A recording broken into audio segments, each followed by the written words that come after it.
You ever notice how every time you chase happiness, it feels like it's running away faster? Like you buy the new phone thinking, this'll finally make me feel great. And for 2 days it does, until it just becomes a phone you drop on the floor. Or maybe you hit a big milestone, graduating, buying the car, finally landing that promotion. Feels amazing at first, and then somehow you're back to normal life, wondering, wait, wasn't I supposed to be happy now? That's the trap. The more you chase happiness, the more it slips through your fingers. And the wild part, science actually proves this. So in this video, I'm breaking down why chasing happiness backfires and the counterintuitive shift that finally makes it stick. Because if you don't figure this out, you'll just keep running on the same treadmill, sweating harder, going nowhere, and wondering why happiness always feels one step ahead. All right, let's talk about the myth we've all been sold. Happiness is a finish line. You know the story. Land the dream job. Boom, happiness forever. Meet your soulmate. Happiness unlocked. Buy that fancy coffee machine. Happiness guaranteed for life. But reality? Not so much. The dream job? After a week, it's just emails, meetings, and Karen asking for one more revision. Your soulmate? They eventually start stealing your fries and snoring like a malfunctioning lawnmower. That coffee machine? It now lives in the corner, quietly judging you every time you grab Starbucks instead. See, that's the problem with treating happiness like a prize. Every time we win, the feeling wears off, the shine fades, and the finish line moves further away. Psychologists call this the hedonic treadmill. I call it the emotional version of running in circles. You sweat, you struggle, you even switch to oat milk, and somehow you're still stuck in the same spot. Here's the counterintuitive truth. The more you chase happiness, the more miserable you feel. Because every time you tell yourself, I need to be happy, your brain quietly whispers back, cool, but you're not happy yet. And suddenly, there's this giant gap between where you are and where you think you should be. So what do? We panic fill it with hacks. Another morning routine, another meditation app, another book promising 7 steps to joy. I've been there. I once downloaded a meditation app thinking it'd bring me peace. It lasted 2 days. Then the app started sending me push notifications to relax. Do you know how stressful it is to get a pop-up on your phone yelling, hey, breathe? I wasn't calm. I was arguing with my phone. And that's the trap. Every hack we chase is like proof we're not already enough. So the harder we run, the emptier it feels. That's why chasing happiness is the very thing that makes you miserable. Okay, let's get nerdy for a second. Psychologists have a word for this whole happiness mess, miswanting. It means our brains are terrible at predicting what will actually make us happy. We think, if I win the lottery, I'll be ecstatic forever. Or if I finally get abs, my life will be perfect. But science says, nope. There's a famous study. They compared lottery winners with accident survivors. A year later, both groups reported about the same level of happiness. Yep, one person hits the jackpot, another gets hit by life. And somehow they both end up back at ordinary Tuesday energy. And this happens everywhere. That shiny new car, it turns into just my car after 2 weeks. That dream house, eventually it's just the place where you keep losing your socks. That $600 treadmill, spoiler, it's now a really expensive laundry rack.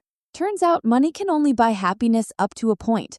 Studies say after about $75,000 a year, more cash doesn't add much joy, just more receipts.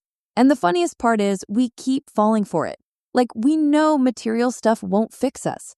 But the second Amazon says one-click checkout, suddenly I'm convinced inner peace is hiding in a box of noise-canceling headphones. So yeah, our brains are basically scam artists. They promise the next thing will finally make us happy, and every time, we believe them. Here's where it gets really sneaky. Author Mark Manson said it best. The desire for a positive experience is itself a negative experience. Translation? The more you try to force yourself to be happy, the more you remind yourself that you're not. It's like telling yourself, don't think about a pink elephant. And suddenly your brain is like, okay, cool. Here's an entire circus. When you chase happiness, you're constantly measuring the gap between where you are and where you want to be. And that measurement itself feels like failure. It's kind of like chasing your cat. The louder you yell, "Here, kitty, kitty," the faster it bolts under the couch. Same with happiness. The chase just makes it hide. And the worst part, the more miserable you feel, the more you double down on the chase.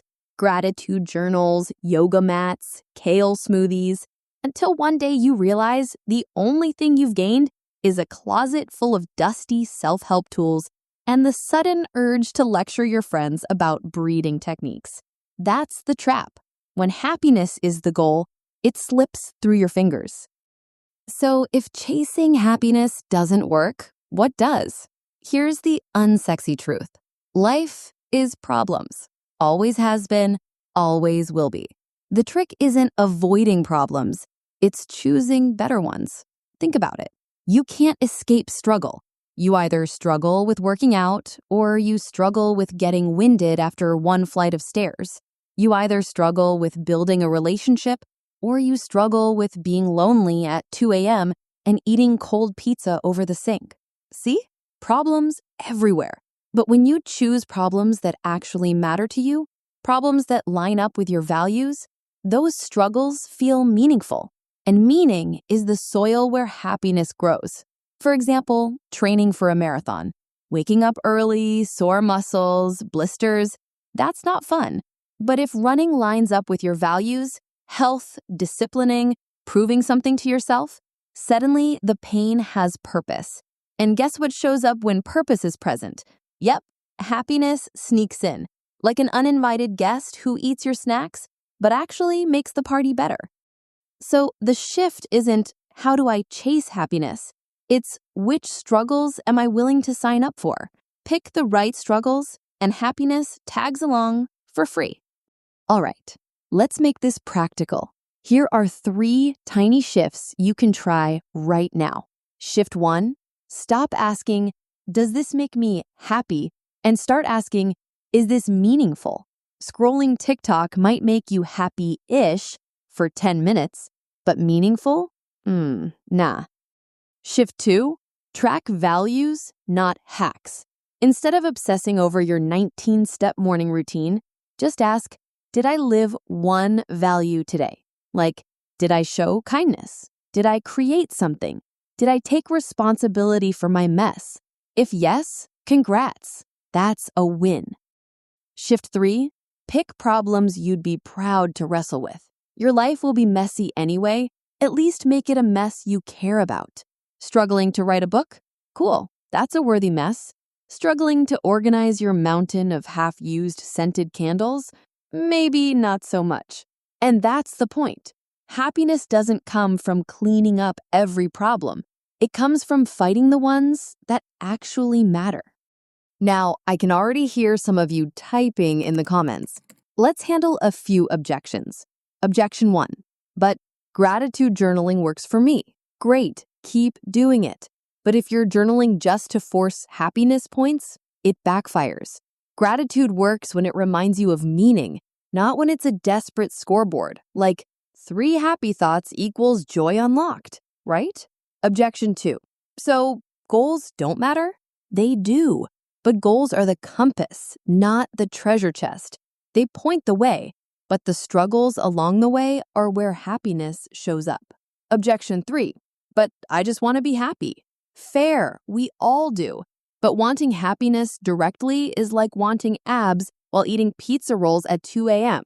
Doesn't matter how much you want it, the approach is broken. Objection 4. But what about travel?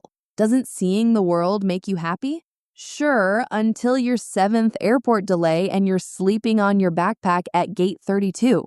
See, the point isn't to stop caring about happiness. It's to stop chasing it like it's hiding in the next hack. So here's the bottom line. Happiness was never meant to be a finish line. It's not a prize, not a trophy, not something you unlock with enough hacks or self-help books. It's a side effect.